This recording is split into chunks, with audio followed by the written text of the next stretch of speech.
Ang magalit po ba sa kapwa ay kasalanan? Hindi.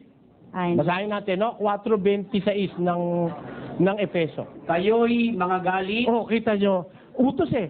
Kayo'y mga galit, ngunit at huwag kayong magkasala. at Huwag lumubog ang araw sa inyong galit. meron hong galit na utos ng Diyos. Sabi ng Diyos, magalit kayo, pero huwag kayong magkasala. Huwag lulubog ang araw sa inyong galit.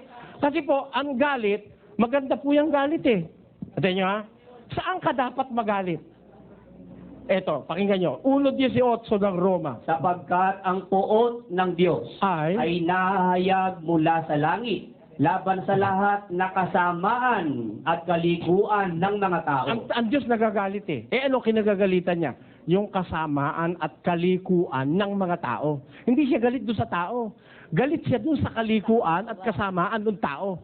Di galit siya. Eh kung ikaw maka-Diyos, kung galit siya, galit ka rin. Hindi ba?